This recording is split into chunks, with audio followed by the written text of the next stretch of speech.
Yeah, it's a pleasure to give this talk. So it's I mean, control is sort of my new big interest. And as you already said, have been in transition quite a few times before, sort of going from classical numeric analysis, and so it always been I always attempted to take some from the previous with me to the new field.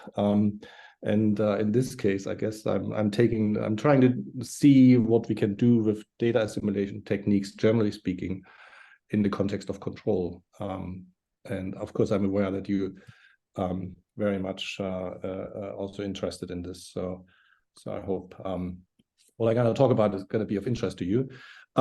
It's also, of course, it's fairly new. So this is good and bad. So it's all a bit unpolished.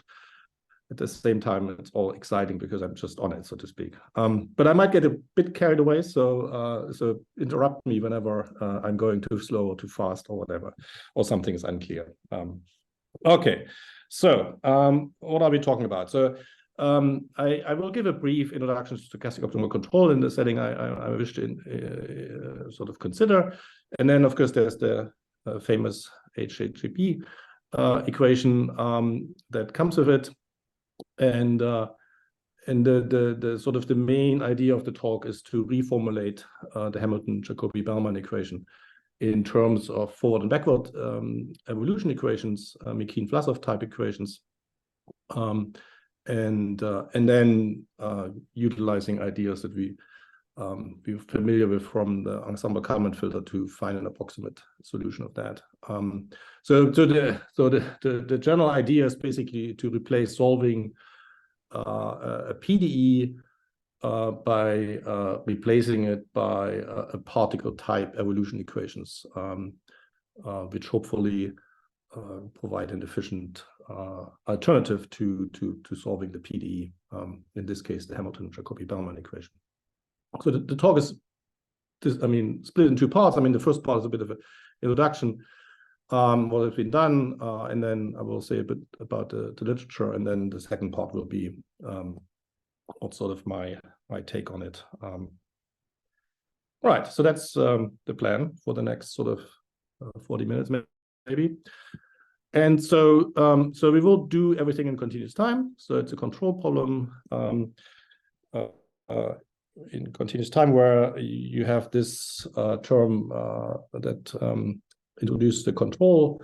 U is generally a function of the state and is unknown and is to be determined. And the way you determine is that there's a cost function, right? And I look at here at the finite horizon problem in contrast to some, the more maybe common reinforcement type infinite time horizon framework. So there's a cost at final time, capital T. And also I simplify here just to simplify some of the notation. So the running cost, there's a running cost only coming for the control, associated with the control. So it's like some expense that comes with using the control. There could be other running costs as well, but that part I will ignore here. And then you sort of have the cost given an initial condition, which you fix. And then here the expectation is over all realizations of this SDE given a control. And so for any choice of the control, this number is sort of hopefully finite and well-defined, this expectation value. And then the goal is to optimize, right? So to find the control sequence, sorry, that's just a bit much here. So the control sequence here, or the control laws that minimize the cost function. So that's the standard setting. Well, there are numerous techniques to, of course, do this. Now, there's one connection that's always been intriguing to me, and maybe also that got me into the field. It's, of course, well known, but it's still nice maybe to recap that if you look at the particular situation, that this becomes the identity, so you can fully control the process. Then there's actually a very close connection to Bayesian inference. And in particular, if you're familiar with smoothing and filtering for SDEs, then That's what the optimal control problem is essentially, can be made equivalent to. And so the idea is that you, as I said, you fully control the process, and the final cost is actually related to some observations. So Y is an observation, H is a forward operator. So it has this very familiar form of a negative log likelihood function. But of course, it's not necessary. But I mean, to make the link to base, I mean, that's the way to go in interpreting the final cost in this way. And then you basically, the Bayesian inference problem is that you first solve the uncontrolled process, so that control is dropped forward in time, given the initial condition. And that gives you the prior distribution at any time, right? But it's actually a measure in path space. So you know, they have these paths, and then at final time you apply base according to this negative log likelihood function. And so at the final time you have a change of measure. And that would be the filtering problem, that then you have a new measure at final time. But you can also, of course, apply the change of measure to the whole path space. And so all along, you also get a change of measure. And then the question is that how can you represent this change of measure? And well, it turns out that change of measure can be achieved by finding the optimal control, which as I described before. I'm not going into the detail to prove this, but that's the result there is. So there's a one-to-one correspondence between this particular setting of optimal control and doing Bayesian inference and solving the smoothing problem for a problem where at final time you have such a cost function. But this will sort of guide a little bit what we're going to do next. But let's first look at the Hamilton-Jacobi-Bellman equation. So we again go back to the original optimal control problem. And then, you know, I'm sure, well, I hope that most of you are familiar with this backward PDE, which gives you the value of the cost function at the initial time, but it also, we will see in a second, gives you the control. So basically, what is it? So you have here the running costs, the contribution from the running costs. Then you have basically, this is the generator of your diffusion process, including the control. And then the neat result is that you start at final time initializing this PDE with the final cost function. And then as you integrate backward in time from capital T to 0, you all you have to do is in each step you have to find the optimal control by minimizing this over this U here, and the minimizer is actually the optimal control, and chosen also this quadratic form here, so it's very easy to see the minimizer because it's directly linked to the gradient of this value function at any time and point x. So okay, so this, as I said, I mean, minimizing this, it gives you the optimal control law. And you can, with this, you can then also solve the smoothing problem, right? Forward in time, as I just had on the previous slide. Of course, there are other algorithms to solve the smoothing problem. That's exactly sort of what we're trying to utilize and what is to come. Now, if you take this PDE and you replace directly this U by its optimal value, so then you don't have to minimize anymore, you get this nonlinear PDE, right? The nonlinearity comes from this term.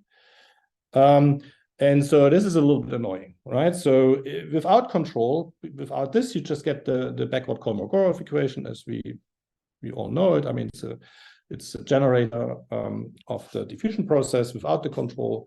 But with the control, this becomes nonlinear. And so that's a bit of a nuisance. And then, of course, again, I mean, it's been long history of then doing a change of variables where you replace the value function by a new function v, which is e to the minus of the value function. So you basically, what you do with this transformation, you think of the y as a temporary negative log likelihood function, if you more like come from the Bayesian perspective, right? So in its final time, it is the negative log likelihood function, and then there's some sort of evolution equation, PDE, you solve backward in time, and in this picture, you would say I generate some sort of a likelihood function itself out of this, instead of working with the negative log likelihood function. And then you can rewrite the backward Kolmogorov equation in this setting, and then the nonlinearity vanishes. Bit of a magic trick, but that's what it is. There's a cancellation, so you end up with the backward Kolmogorov equation. I'm sorry, Professor Reich, I interrupt you. Alexander is my name. Can you please go one slide back? Yeah. About this minimization problem, do you think, I'm not so good in this topic, do you think about shape of this function which you are going to minimize? Do you know how many local or global maxima minima do you have there? Or it's now too early to think about this? Well, in this case, I mean, the way I set it up, it was built on purpose to make sure there's a unique minimizer, because there's a quadratic penalty on U, and here it enters linearly. So so the minimizer on U is absolutely trivial, right? So it's a very nice quadratic minimization problem in U. Convex also, yes? It's quadratic. I mean, it's as I said, this is quadratic, and here it's linear. So, but in general, of course, if the control enters non-linearly, you have a different cost function. Then I mean, then the problem becomes more complicated. But here, I chose a quadratic penalty on the cost and a linear affine sort of control. And so so there's no problem in this setting. And on this slide and next slide, you introduce some manipulation, some new variables. Do you change shape of this function or not when you introduce? No. That I mean, no. Basically, we will get to this. So the minimizer is still given by this, except that you now replace the y by the v, and so it actually becomes equivalent to. We will see that it becomes log gradient log v t star. So the gradient of the log of v t star, but it's basically just undoing. It's undoing this transformation. So it's still the same control. The control is given as before. Okay, thank you. It's clear. Thank you. Yeah. So no, please ask. I mean, that's. So the optimality condition is not changed. I mean, basically, we take this. We take this nonlinear PDE and we want to linearize it.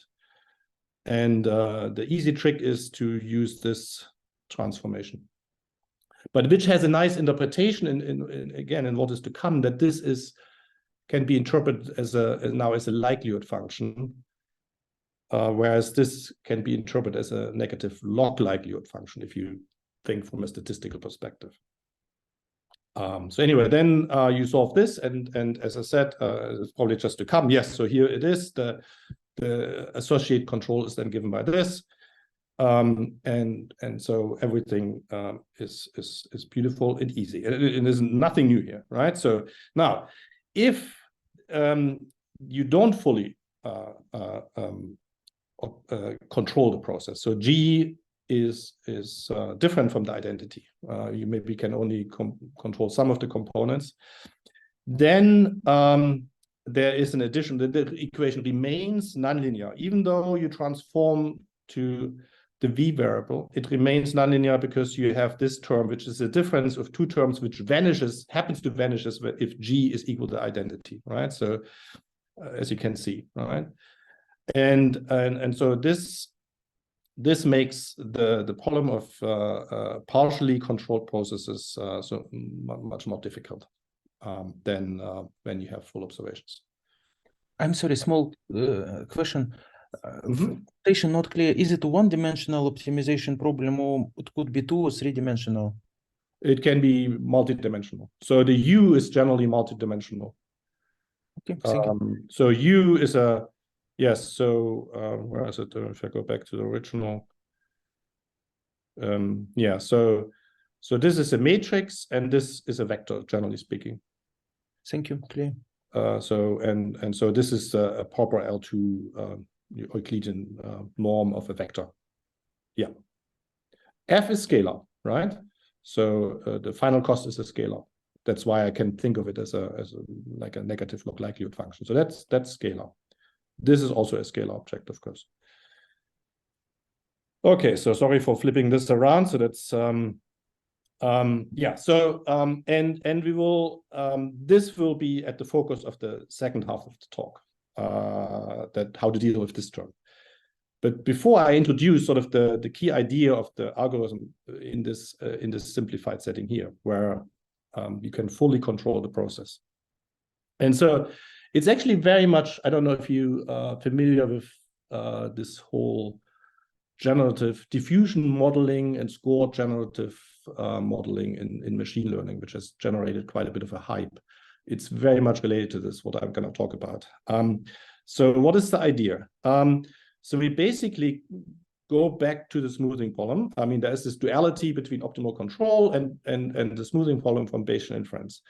So now we will indeed use this defined function v, which satisfies this backward Kolmogorov equation, as a likelihood function for any time t between 0 and capital T. At capital T, this is just happens to be the log likelihood function, negative log likelihood function of the cost at final time. So it's consistent in that regard. But now we have sort of a posterior distribution at any time.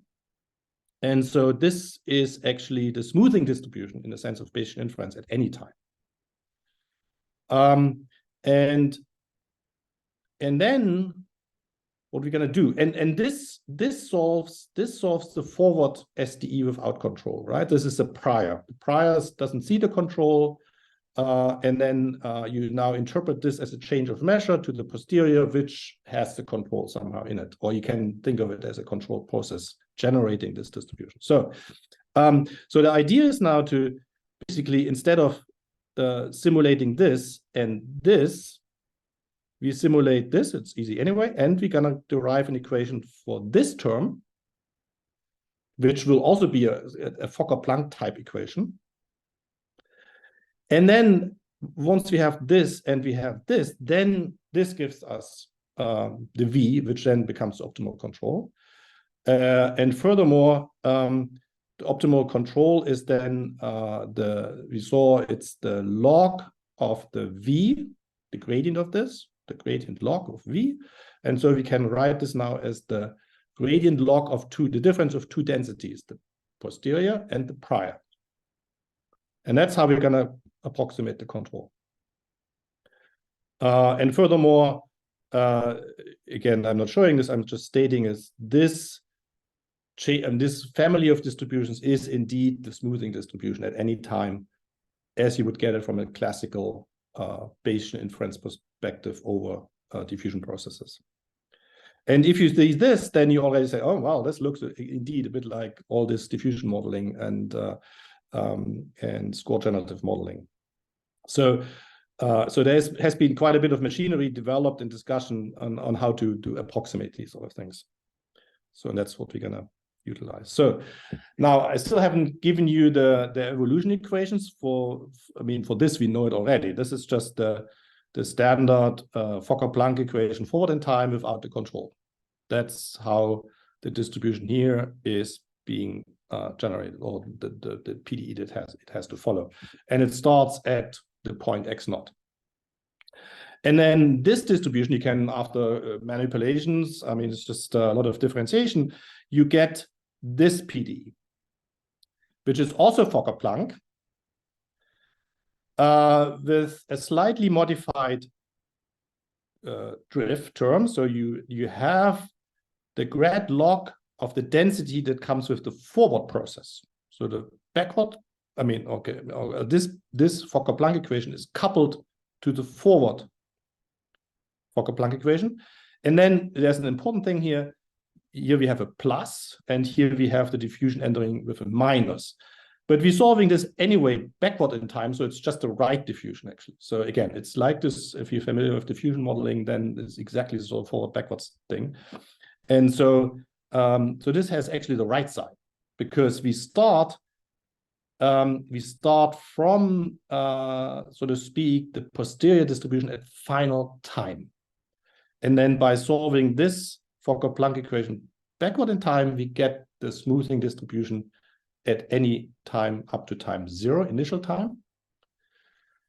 And furthermore, by using this, we can then compute the control. So in principle, then you can integrate forward in time again with the control. I'm sorry, one question here about Fokker-Planck equation. How to guarantee that after solution, that function which I get, it's a density. Density has some certain properties. Okay, so here it's fairly, I mean, this is fully the diffusion acts on all components. So this is a very nice regularizing term, right? So there, I mean, of course, you still have to make some assumptions on B, on the drift term, but this is, you know, a nice PDE, and so this then actually has a density, right? This forward term here. So this term is well defined from the forward SDE. So, and then, yes, so then there is an issue, what do you do with this backward process? But then again, you have a nice smoothing.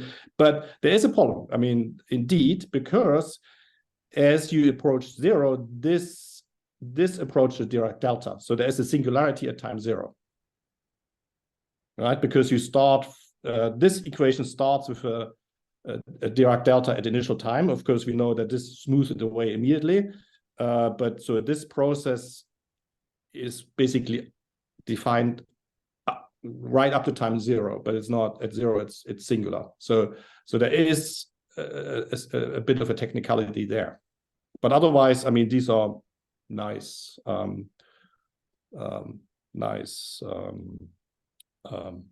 Fokker-Planck equations. Yeah. Thank you. Yeah. So yeah, so and furthermore, this is the density of the first process. So this is just a given drift. I mean, this is just something given, except for the problem that it degenerates at time 0. That's the only problem, really. But otherwise, it's all good. So, and now, of course, you can write down particle equations for this, right? So we don't want to solve a Fokker-Planck equation, right? We really want to write down evolution equations in forward time and backward time. So we basically want to have a forward equation, evolution equation, and a backward evolution equation. And there, in the work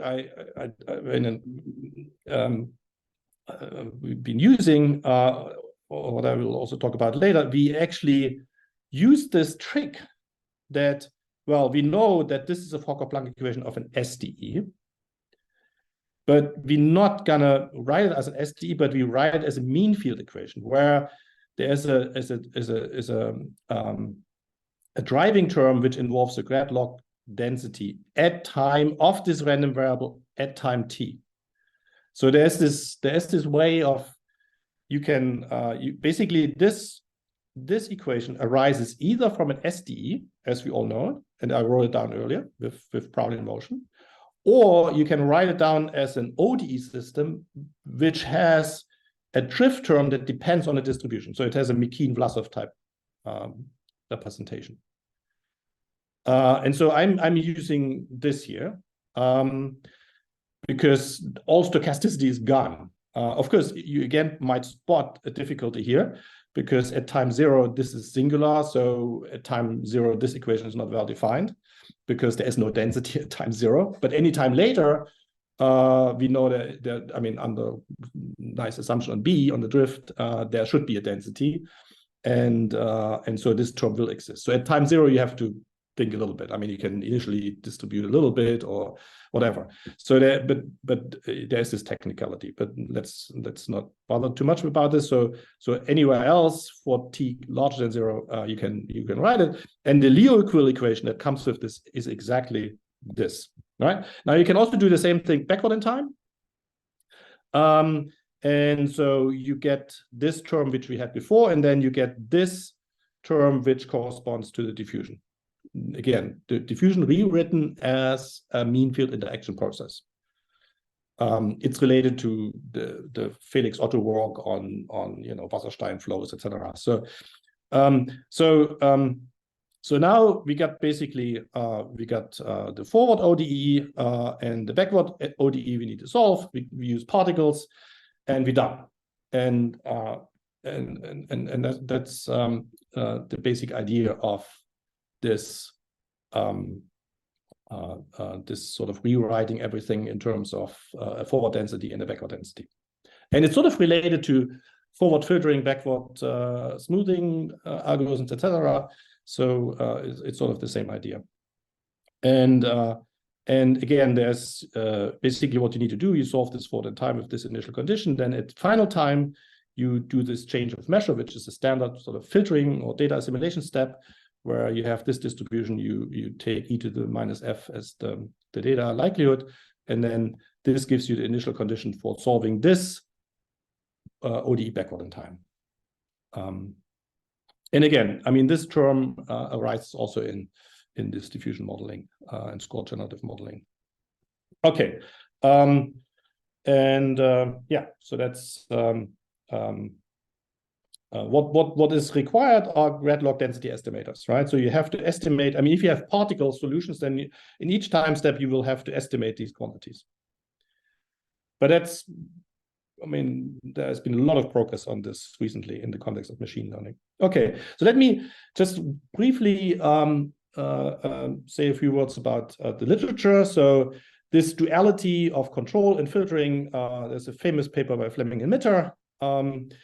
Then this has also been this linear change of, this change of variable that linearizes the Hamilton-Jacobi-Bellman equation, and utilizing Bert Kappen has done quite a bit of it, but it has been rediscovered many, many times over.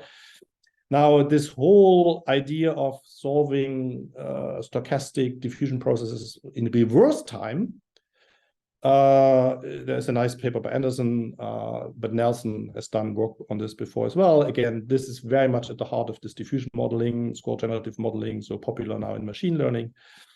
Now, with Manfred Opper and Dimitra, PhD students, we sort of been using this general idea of basically solving Fokker-Planck equations using interacting particle systems and not SDEs. Why are we doing this? Because the motion of the particles is very regular, because there's no noise anymore, right? So it's a very regular motion. So you can, for example, easily see if a system has equilibrated, because it will just stop moving. And so the particles are then distributed according to the invariant distribution, and they will stop. Whereas if you use an SDE, then you might be in equilibrium, but they will still zigzag around the particles. And so that's why we've been interested in this. And then again, Dimitra and then Manfred, actually Opper, they already used this in the context of stochastic control.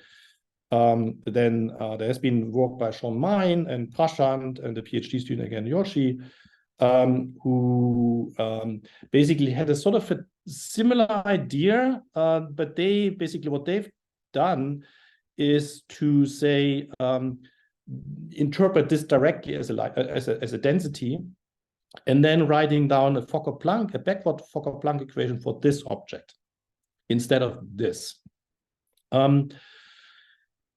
I mean, my personal take on this is not ideal. The equations become really, really messy. I mean, if you try to reformulate this as a Fokker-Planck equation, it's like reformulating the Hamilton-Jacobi-Bellman equation as a Fokker-Planck equation is just, yeah, I mean, my personal take is that that's not ideal. But of course, I'm sure that Prashant and Sean Mine might have different take on this. And then what I will talk about, I mean, probably not going to get to this anyway, but there's a recent very recent archive paper where you find the material I'm talking about today. So that's in case something gets lost or you want to read some more details on it. Okay, so the last bit is then on how to extend this idea and where's the Kalman filter coming in, ensemble Kalman filter is coming in when we're now moving back to partially controlled processes. So G is a matrix, but it's not the identity matrix. And so we want to still utilize the same machinery. And so the quotation mark only difference is the following. So the forward process remains the same. Nothing is changing there. You still simulate these mean field equations essentially. But in reverse time, you have an additional term. So this and this has been there before, but we're getting an additional drift term. And this additional drift term has to satisfy a Poisson equation. And if you remember the slides a few pages or the few pages back, I already said if G is not the identity, then in the Hamilton-Jacobi equation for V, you get an additional term, which vanishes whenever G is equal to the identity, right? Then it vanishes. But in all other cases, the term is there, and this has to now be included into the evolution equation. And if you're a bit familiar, this might look, if you've done continuous time filtering, data assimilation, then you might say, oh, that rings a bell now, because basically that's also what happens if you have continuous time data and you want to do filtering for this. Like the feedback particle filter formulations, the continuous time ensemble Kalman filter. That's all, each time you get this kind of expression that gives you an additional term in the evolution equation, which sort of brings the data into the evolution equation. So for example, the Kalman evolution, or in the feedback particle filter case, the feedback particle perspective. So, and in filtering this, what's written here is the negative log likelihood function of the data again. But here we don't, this is now a different thing. This is not the data, but it's still a term that's on the right-hand side. And then you have this operator and this, Poisson type problem here, which you have to solve in each time, right? At each moment. And again, the V star is the difference of the two densities which come from the forward and backward equation. And of course, this is horrendous to solve. There is again a quite well studied object, but okay, so that's where the Kalman filter idea comes in. So because basically what the ensemble Kalman filter does for such a problem, right? So let's say you have some function psi, which could be this or any other function, and here you have the normalization that the expectation value is 0 because you require this for this to be able to be equal. So this is actually the normalization. Here it's written out, the normalization. So it's just and then the idea of the ensemble Kalman filter is to approximate the solution of this process by basically one way to think about it is to say that P is Gaussian, and then you basically solve this problem for H, and the solution is that you get the covariance matrix between the state variable and this variable psi here. And then this takes the role of the Kalman gain, so to speak. And then you have the innovation, which simplifies here because there's no data. and it's the function psi itself and its expectation value. So m of psi is the expectation value of psi under pi, right? Under the distribution pi. And so this is also sometimes known as the constant gain approximation. So that's the idea behind ensemble Kalman filter, so to speak, and in continuous time. And so this is what we're going to plug in, because the psi either takes this here or the psi takes this. So we have a representation for this, and then we make this constant gain approximation. So as I said, I mean, we just set psi to this or psi to that. Then this object is again the density. Now there we make another Gaussian approximation. We just say this distribution is Gaussian, this distribution is Gaussian. So this whole thing becomes linear. So this becomes a linear function.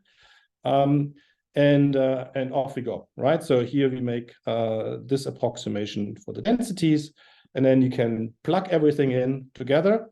So the optimal control then takes this form where you have the multiplying matrix G, which sort of dictates how the control acts on the dynamics. The control U itself becomes linear under the approximations we made, because the grad log density or the grad log V term is of this form, with A being the difference of two covariance matrices, C being a weighted combination of the two means of the Gaussian approximations. And then you just plug everything in together. And then you get nice sort of evolution equations of mean field type, which only depends on the first two moments of your particles. So all you need to estimate, like in the ensemble Kalman filter, is the conditional, the empirical mean from your interacting particles and the empirical covariance matrix from your empirical. So here in forward time, that's what it is.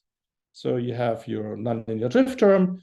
You have a destabilizing, the destabilizing effect of the diffusion, but now being linear, of mean field type, right? Because you need to have the covariance matrix in the mean of this random variable, but you can well represent this when you discretize this using particles.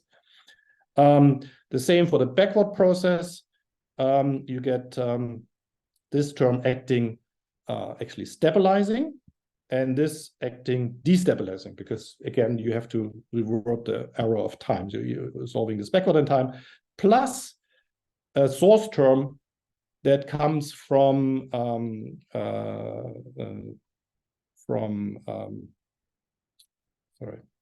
this term, which vanishes in the particular situation where G is equal to the identity. In that case, that term goes away, right? But in general, you will have it there.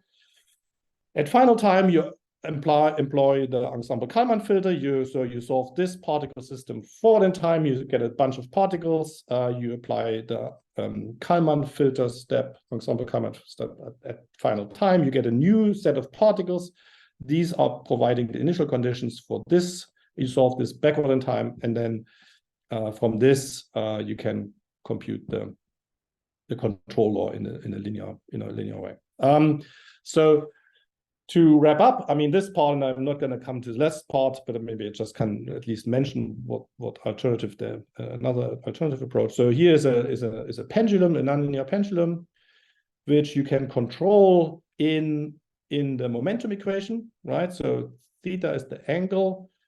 This together is just a standard pendulum, conservative. Then you have a force, and you have a bit of noise acting again on the momentum equation. So actually here the noise is not acting on the full state space, but it's just on the last component. Now, the way I wrote it down, 0, 0 is actually unstable, and the up position is stable, right? So it's a bit. So this P0 is stable. So I start from the stable position of the pendulum, which really should be down there, right? Down, and I give it a little bit of a kick, so it swings a little bit. And then what I want to find a control that drives it up to the top position and stabilizes it at the top, right? So the unstable position becomes stable. And so I enforce this by saying at time zero, I really want to be at zero, right? So this is the final cost, right? So I really want to be on that position. And so you see this is a large number, so I really want to be there. And then I implement all this, right, using the EnKF and these Gaussian approximations. And I mean, this is a two-dimensional system, so the minimum number to estimate any covariance matrix in 2 dimensions is 3 particles. So I get away with it, so like 3 particles. And in the first step, I use sort of the SDE formulation. So because of the singularity at time zero, so when I start this forward in time, I need to add a bit of perturbation to make sure the particles don't sit on top of each other. But that's all. Otherwise, it's fully deterministic. And so, yeah, and it does it. I mean, so the forward evolution, you see, actually, this is the mean, the particle mean of the forward evolution. So it stays very much at pi, right? So there's no control, and so it will just stick there. So the forward dynamics is almost trivial. So it's sort of it's just staying there. Then the backward evolution, however, is very different. So the backward evolution, you do the Bayesian inference step at final time. So you go from here to 0 essentially, because that's what your likelihood at final time says. I mean, the cost function that you really should be at 0. Now the backward evolution then is such that the system is driven back to where it came from in the forward dynamics. So it's basically driven back to this point. So these 2 points are fairly close together. And here there are also the velocities shown for the forward evolution and the backward evolution. This is a position, which is maybe more intuitive, but you also see that the velocities sort of stay bounded here. Here you see the velocities, of course, are much larger. So, but at both ends, they essentially 0. The velocities become 0. And then you can extract the control from this. So you take the differences of the implied covariance matrices and the means, and that's what the control gives you in terms of the control process and forward in time. So you start at the stable position and you smoothly move forward, and you end up at final time, which is 1 here at the position 0 where you want to be. And the velocity is a little bit more tricky, right? So there's a bigger kick initially because you have to push this thing up, and then you deaccelerate, and then you sort of gradually move back to 0. But you can also see the whole thing is actually nonlinear. So I apply linear control law, time dependent, but the process, of course, itself is nonlinear. Right. So I think the time is basically up. I mean, we have like 15 minutes left, including questions. So yeah. So, but maybe just to give the idea. I mean, it's already, I think, quite a bit I bombarded you with. But basically, another thing I've been curious for quite some time is sort of in data simulation. Again, there is you have a distribution at time 0, which is like the last assimilation distribution. Then you have, let's say, a diffusion process that propagates your system forward in time to, let's say, capital T, and then at capital T you have some data, and that changes the measure again from the forecast to the analysis, and the whole circle repeats itself. And normally we just do it sort of, okay, we integrate diffusion, then we do, ensemble Kalman filter, particle filter at final time, and then, but we all know the pitfall of it. If the forecast is not close to where the data is, then the final data assimilation step becomes difficult. So what you really want is essentially a control that already guides you from the current distribution to the final distribution, such that at final time you basically already at the distribution you should be, by choosing the control optimally, as I basically talked about it in a smoothing context. And so, but that's, and this is a particular instance you can think of as a Schrödinger bridge problem. So you have one distribution, you have another distribution, you have a reference process, which is your model dynamics, and you want to change that model dynamics so that it naturally bridges these 2 distributions. Now, Schrödinger bridge problems are horrendously difficult to solve. So, and we have to do all this in real time. So we should maybe give up optimality and say, can we find a control which is not optimal, maybe in the sense of optimal control or the Schrödinger bridge problem, but still bridges the 2 distributions. And there's, of course, an amazingly simple trick. So basically, remember that before I had this distribution, I think I called it hat, T was proportional to VT star P tilde T. And VT star was a complicated object. But we might, and it is determined by this optimality, but you might just well say, okay, well, if you really just care about the initial distribution, the final distribution, we can just bridge. We can introduce a new distribution, which is just bridging this distribution at 0 and at initial, at final time. And in between, you can do something different. And the easiest way to bridge is just to say e to the minus t divided by capital T f, because t equal to 0, this vanishes. So you start from where it should be. And t equal to capital T is 1. And so this is exactly the posterior distribution, or the measure you should reach at final time. So this is a very easy way of bridging on the space of distributions from the one distribution you start with and the one you want to get to. And so again, the whole trick then is to say, can I, and again, completely in line with what we talked about, or I talked about before. Now let's write down the Fokker-Planck equation for this density. Yeah, and you can do after doing your calculations. And indeed, you get some control. You get another term here that you have to add to your forward dynamics to follow that distribution. And surprise, surprise, there's again a Poisson equation appearing. Now it's a different type of Poisson equation. It's not you get coming from Hamilton-Jacobi-Bellman. It's now coming from this particular, what's called a homotopy. And again, you can play the same trick. You can say, okay, this is, of course, looks horrendous, but then let's use the ensemble Kalman filter methodology again to find a linear approximation to U of Kalman type. And you can do all this, and you just as an example, and that actually showed you almost everything from the talk after all. So this is a nice example. This is now data assimilation. So we have a two-dimensional diffusion process, which is so this is the state space here, but I confine the dynamics very strongly to the parabola. So by having a very strong pulling vector field that pulls it, that the particles stay close to the parabola, because I want to have something nonlinear there. And in this direction, the dynamics is also bimodal. So the particles spend a lot of time here, and then occasionally they jump over here, and then they spend a lot of time here, and then they jump over there. So to capture these transitions is the hard bit. So here we are in a situation where the model is basically sitting on this one branch where it's happily sitting there. And then for some reason, the truth has made a transition over to the other side. So all this has to be moved over to this side essentially, because that's where the next observation sits.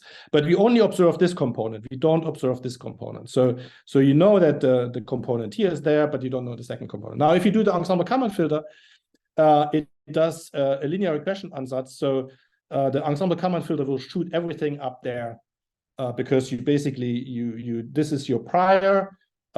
This is your likelihood, but it only acts in this direction. So, and then it does a linear approximation. So everything goes up there, right? So it's way off. I mean, of course, if you look at this component, it's quite good, right? So the X1 component is quite good, but this X2 component, this is completely off.